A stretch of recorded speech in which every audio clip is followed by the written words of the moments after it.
Mike Radich here, and I'm now joined on the phone by MMA Veteran Shayna Baszler. Shayna, how are you?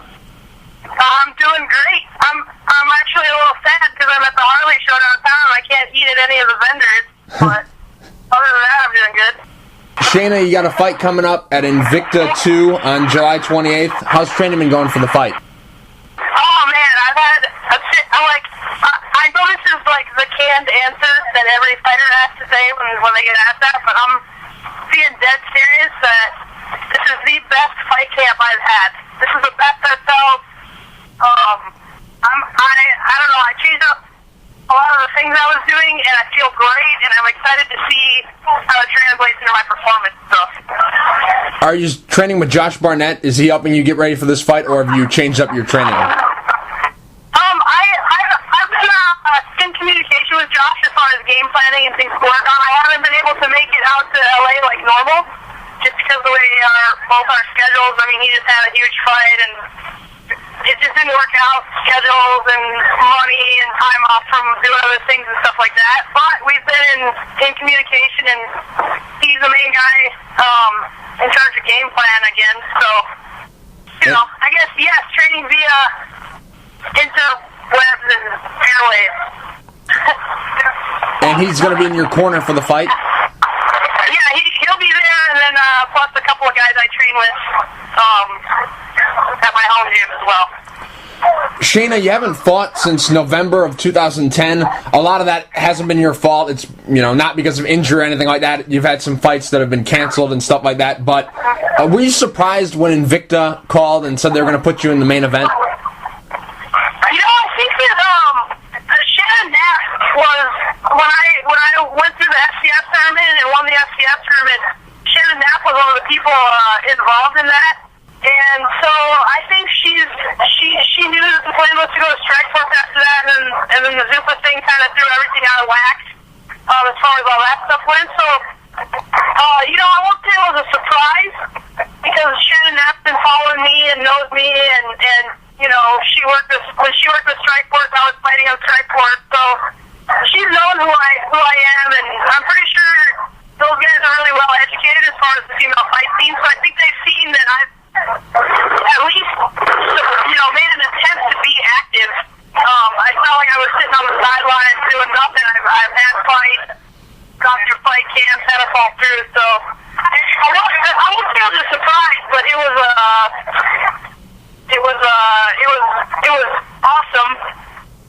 You were at the first Invicta fight, watching the fights, taking it all in. That's when they announced that you're going to be fighting Sarah McMahon. What did you think about the show? How do you think they were running the show, and how do you think they treat their fighters? Oh yeah, I've been in this game for for a little bit, and I gotta say that first Invicta show, it wasn't just one of the best female shows I've seen. It was one of the best MMA shows, period, I've ever seen. From everything top down, the way they took care of everything for the fighters, the way the show was run really smooth, the way the fights, the matchups were even. I mean, anyone that watched the show, all the fights were epic. And then the thing that's cool is they're not treating it as a female MMA promotion. What I mean by that is everyone's done that before.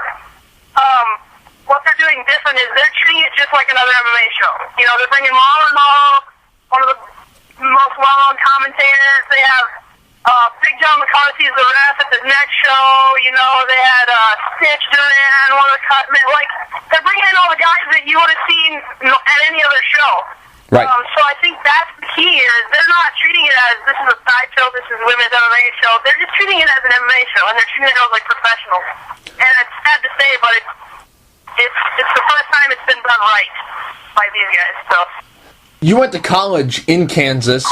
You lived there 4 years. How excited are you to be, back there fighting in front of that crowd? Oh man, I am pumped. I've had friends that found me on Facebook that I forgot existed, or I didn't even realize they knew I existed, that I went to school with, that are going to be at the show. And what's cool about that is it's pretty pretty much like fighting in my hometown. I have a lot of friends. I go back and visit all the time. So it makes it really comfortable for me, you know? So I've been saying it this whole time. I'm gonna have the hometown crowd there. So it's gonna be awesome. I can't wait. You had been trying, like we said, you tried to get a fight for a while now, and things that were out of your control are the reasons why these fights didn't happen. But are you just happy to have a fight, and this Invicta thing is a bonus? Is that kind of how it feels? Yeah, I mean, I'm kind of at that stage now in my fight life where I've been around the block in the MMA world. So I just want a body in front of me to be able to beat up. And the fact that it's Invicta, and not only are they running everything right, so I know this isn't a show that's going to fall apart. I know that, they scheduled this show, it's going to go down. And then on top of that, their plan is to make a home for females to have consistent schedule of fighting. So I know that, and on top of that, you can see on their cards, like most of there's a lot of 135 fights on this card. There were a few on the first card, so I'm pretty stoked. Invicta's just finding bodies to line up in my path, and that's all a fighter could really ask for ever, really, Right. Your opponent, Sarah McMahon, you've competed against her before in grappling. How much do you take away from the match you had with her? How much has it helped you prepare for this fight? It's grappling, but how much has it helped you for this fight upcoming? Right. Well, I think the biggest thing I can take away from us having competed against each other is that I'm not going to be surprised by her strength and power. I think a lot of girls that have fought her have been overwhelmed by that, and it's something I've already felt and dealt with. So I don't think that's going to be a surprise. I'm not necessarily looking game plan wise at anything when we competed in grappling, because I know I've changed light years ahead of what I was back then, and I know she has too. So as far as that, not much, but I think one of the most important things, I'm not going to be overwhelmed or taken by surprise at that stuff. Your striking is very underrated. A lot of people overlook it because you're so good at grappling, but is this a fight where you could display a lot more of your stand-up? Because Sarah McMahon, she's been coming in and taking a lot of people down. It seems like if she takes you down, that's going to, kind of play into your hands because, you could submit her from your back. But do you feel that your stand-up could be showcased in this fight? Yeah, in my striking, I agree with you. My striking is really underrated, but it's really dumb for me to say that about myself. So I never really do, but I think especially someone who's smart like Sarah, she knows coming into. I mean, it's no secret what we're both good at. It's no secret what we both do to our opponents. So I think she knows she's gonna have to buy her time too. Because the longer that fight's on the ground, the more chance I have of finishing. Right. The fact of the matter is, I'm a finisher, and she is not known for finishing. So I think it'll be more difficult for her to hold me down for a 5-minute round as opposed to if she bides her time and sets it up with striking. So I think both of our striking is going to come into play a huge amount this fight. Do you think that Sarah's a boring fighter, or do you think that she's a fighter that just doesn't have enough experience and is just going with what she's comfortable with? No, actually, I don't think she's a boring fighter. And her camp, I know people in her camp kind of blew up in an interview I had earlier where I said something about how I was like joking around and saying something about I should get paid twice as much because I have 2 jobs. I got to win a fight and be the entertaining one. And they got all upset about it. What I said in that fight was if she's smart, her way to beat me is to be that boring fighter. Her way to beat me is to take me down and hold me. Because if she tries to open up, if she tries to play the exciting grappling game with me, I'm all about it. You know what I mean? So if she's smart, that's what she'll do. So it's going to be on me to press the action. And that's what I was getting at. And her camp got all butthurt about it, whatever. I don't know. Not even necessarily her. I don't think she's that way, but I don't know. It is what it is. I think she is exciting. as far as her throws and her takedowns, but I think if you put both of us on the ground, you can ask anybody out there who has a more exciting ground game. Anyone will tell you it's me. Right. So, Shayna, you haven't fought since 2010. What have you been doing? Like, how were you able to support yourself? Because if you're not fighting, you're not getting paid. Right, yeah. That's been tough. I've actually been blessed enough to be put in situations where I went to school. I went to EMT school, and I upped my personal training certification. So I mean, I've been pretty active, outside of life as well. But then I teach privates and seminars and stuff. So it's been tight. It hasn't been like easy, but it's still what I love to do, so it doesn't bother me too much. And then as far as like training and stuff, I've had several fights scheduled and fall through, so I've actually been in a couple of training camps. So it's not as though this is like a big shock to my body to do a training camp and then have to diet and cut weight and all that. I've done it.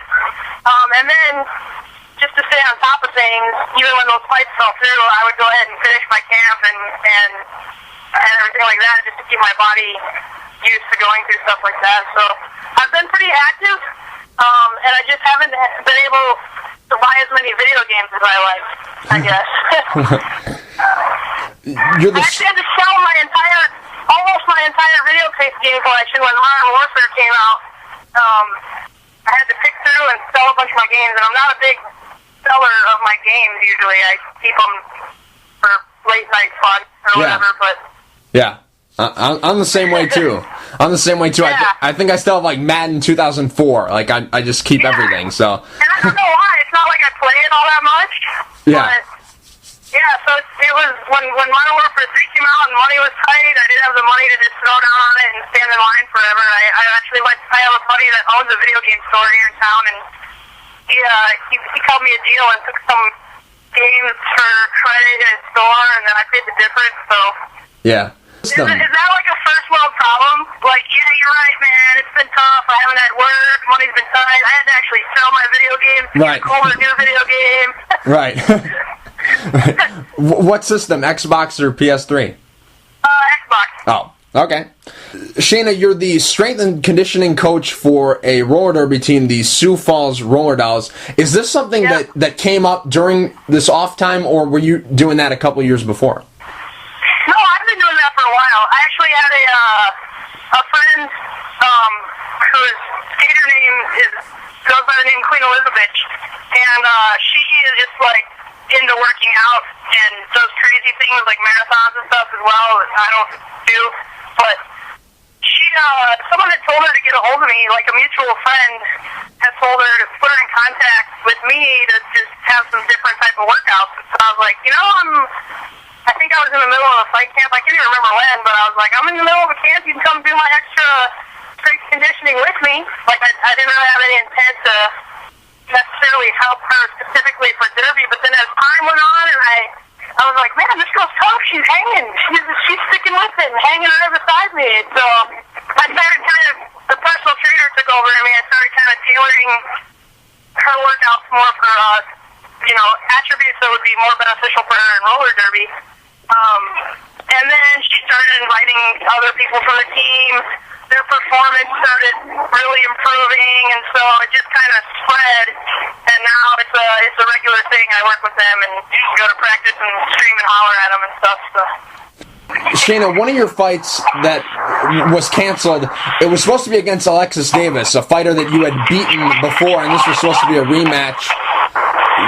How much did that sting that you had been on a 4-fight win streak, and the fight got canceled because she got called up to go to Strikeforce? How much did that sting that you got a fight canceled, someone you had beaten, and now they get a call up to Strikeforce? How much did that, make you mad? Yeah, I actually called Josh pretty upset when we got the call that fight fell through because she was going to Strikeforce. I threw a fit. And then I knew just because, it always happens that, the show was like, but we're going to try to find somebody else to replace her. And I really wanted that fight because, I don't know, it's the way the circumstances were, and the fact that it fell through because of that. And that's not to say, Alexis Davis is one of the toughest fighters out there. Right, and I think she's actually really underrated. So this is not saying anything about her skill level or anything like that. It's like, here's the thing. By the time I get up and win the world title, I will have had the longest, hardest road there, because I should have had that title shot, man, 100 times ago, Right. So it's just made me more hungry, given me time to improve and hone some things. So in the end, it was good, but at the time, yeah, it really sucked, and I was pissed about it. But Josh calmed me down and put some things into perspective, and we went right back to work. So. You're 4-0 since those losses to Chris Cyborg and Sarah Kaufman. Should you get a win here, do you think you deserve a call to Strikeforce? It wouldn't surprise me if I did get a call, but it also wouldn't surprise me if I didn't. And I think the Invicta has done such a good job that, if the call happens, I'll be happy to take it. If it doesn't, I'll be happy fighting for Invicta. These guys are doing a really good job.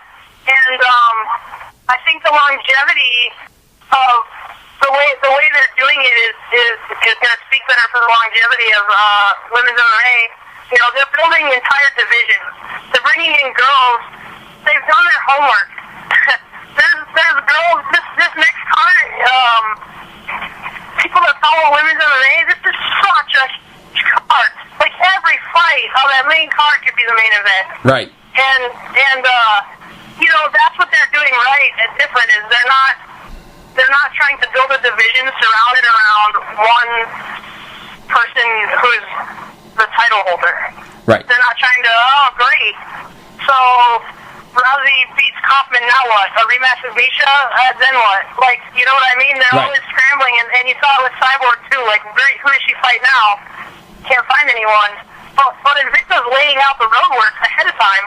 There's no title holder right now, but they're definitely paving a road to where there's divisions that are being built, and there's clear, like I said, every fight that they're putting on is a great main event type of caliber fight. So I'm happy where I'm at. If the call comes, we'll look at our options, and I'm sure I would take it.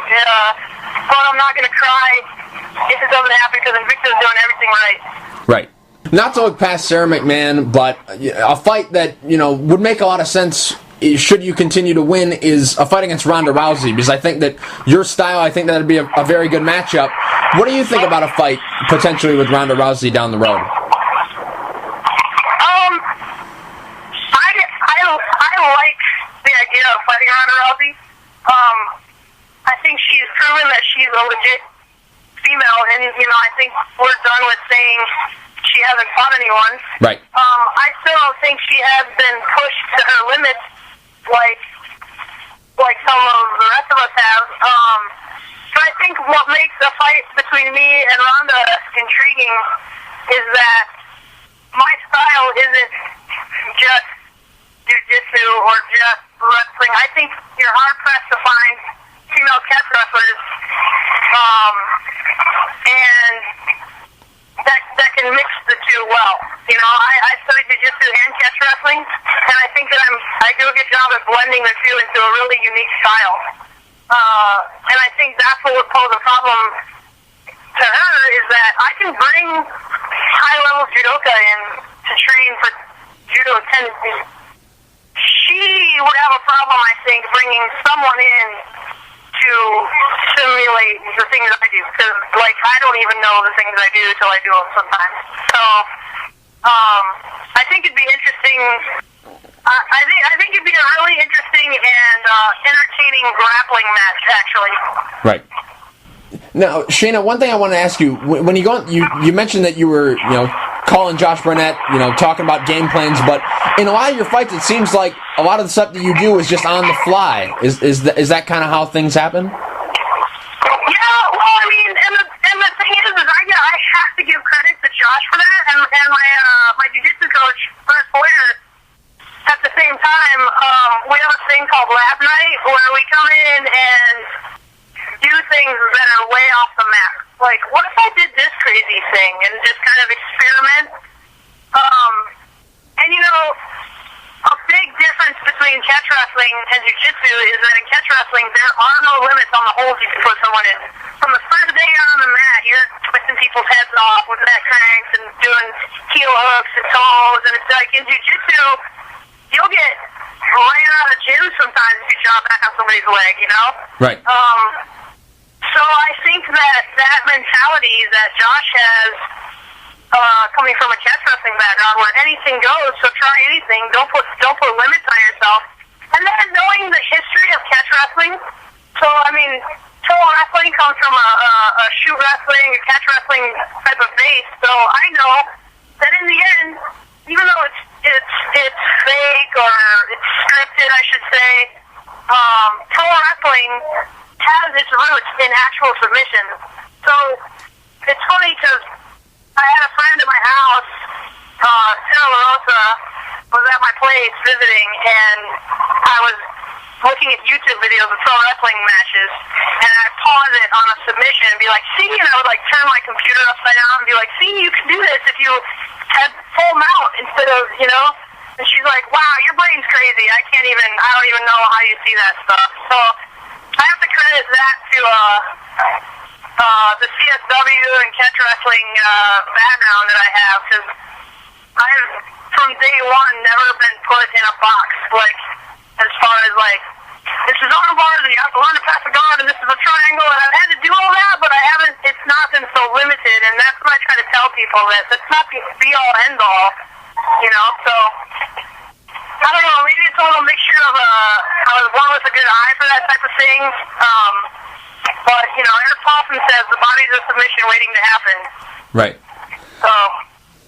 Now, just back to Ronda Rousey for one quick second. You've been in this game a long time, and, you know, it seems like she just showed up and, you know, a couple fights, a couple quick stoppages, you know, she's in the title. Did that kind of, you know, upset you a little bit that, you know, you had been working so hard and you've been in this game so long, and somebody who, you know, just showed up is, you know, top dog? Yeah, you know, again, coming from the Josh Barnett school of fighting, I'm very big on the entertainment aspect. I'm not like some of these other people. I like that Ronda Rousey is a heel and talks trash. Right. And I love that I hate her. Like, I like someone that can create that emotion in me. And I appreciate the talent, really, that it takes to do that. It's frustrating that she doesn't give credit to the people that made it possible for her to do that. That's what gets to me more than anything. I mean, that's great. Use your looks, use your mouth, use Twitter to blow up whatever and get your shot. Why not? It's there, use it. But to walk around and have her be, you know, forget the work that has been done, especially as a fighter, a fellow fighter, that's the part that gets to me. And like I said, I love it that I hate her. You know, to be clear, I've never met her or talked to her or anything. I have no beef with her. The character Ronda Rousey, I hate her, but I'm also a heel lover. All my favorite pro wrestlers are heels. So secretly I like it that I hate her, so I don't know. Yeah. But yeah, the person in me that busted my ass through the FCS tournament and with Strikeforce as the goal, to have her come in fighting people that weren't even in the top 10 and then not give credit, you know, to those of us that did bust our ass for her to have these opportunities, you know, it's whatever. But Shayna, I saw a video on YouTube a couple weeks ago about how you were talking about how there were some people who came into your gym and, you know, were visiting. Maybe they wanted to try MMA or something, and you know, they started watching you, and basically how the thing ended was you had a lightsaber in your locker. Now, do you always have a lightsaber, or was this just a one-time thing, and the day those girls happened to be in the gym was the day they saw that? Well, what's funny about that is we were wanting to shoot some funny video for fans for my fan page. Mm-hmm. And I don't like to do the same old tired stuff. Here's me doing pad work. Here's me grappling. Here's me doing my strength conditioning, and look, I'm ready to collapse. It's so hardcore. I don't like that stuff. You can watch other people do that. We all do the same stuff, basically, whatever. So I was like, you know what? I'm going to bring my lightsaber in the gym, and let's do some funny stuff where people off camera are throwing headgear by, and it looks like I'm using the Force, and I have my lightsaber, and I'll tell people I'm training in the Force for this fight, and it was hilarious. So I brought my lightsaber in the gym to do this after practice one night, and we just never got around to it. Like, we were so exhausted, we were like, yeah, screw it, let's do it tomorrow. So I just kept it in my locker, and like a day went by, a week went by, so it's kind of been in there for no reason forever. But yeah, the day that came in, it had just happened to fall over. Weird, because usually I have it crammed kind of in the side and the back. Right. And the way I was digging it through my locker that day, it kind of fell over, and I had to catch it. And so they got a good look at it, and they were like, oh, no, we knew we were in the right place when you had a lightsaber in your locker. We know where we're going to go. So it's pretty funny. Yeah. Comic-Con is going on right now. Have you been able to check out any of the coverage? I've been, Josh is out there right now, so I've been just following his Twitter. Mm-hmm. He's been tweeting pictures and all kinds of stuff. He's been too busy running around to chit-chat about it, but I'm sure that's all we'll talk about when I see him or talk to him next. But I have one of my sponsors, Punch Drunk Gamer, has coverage going on for Comic-Con and trailers and stuff, so I've been paying attention to the big announcements and things like that. I wish I could go out there one of these times. I've never been able to go to San Diego Comic-Con, and I'm so angry. Yeah. I actually have a friend who said she got a ticket out there, and she was like, I just thought I'd tell you because I'm not even into this stuff, and I'm just going because I got a free ticket. And I was like, you make me so mad. Yeah. It was hilarious. Yeah. Shayna, July 28th, Invicta 2, how does the fight end? See, right there in that pause of silence, there was about 400 different ways the fight would end that went through my brain. So what I will say is, I'm a changed fighter. I'm old and crotchety now. This is no big deal to me. I don't care anymore. I just want to beat someone up. And the fight will end with my hand raised in front of my friends and family in my second hometown. Shayna, thank you for being so generous with your time. Real quick before I let you go, do you have any sponsors you would like to thank, and is there anything you'd like to say to the fans? Yeah, I have, of course, CSW, Next Edge Academy, my two gyms, and then NG Neutral, Punch Drunk Gamer, Black Widow Personal Training, Horsepower, Strength and Conditioning, and as far as the Queen's Army, one thing I'm not going to say at the end of this fight is I'm back, because all this is a reminder that I never left, and you guys forgot. Not you guys as in my fans, but everybody else. So this is not I'm back, this is I never left. Shayna, thank you for taking the time to talk. I really appreciate it. Good luck July 28th at Invicta 2 against Sarah McMahon.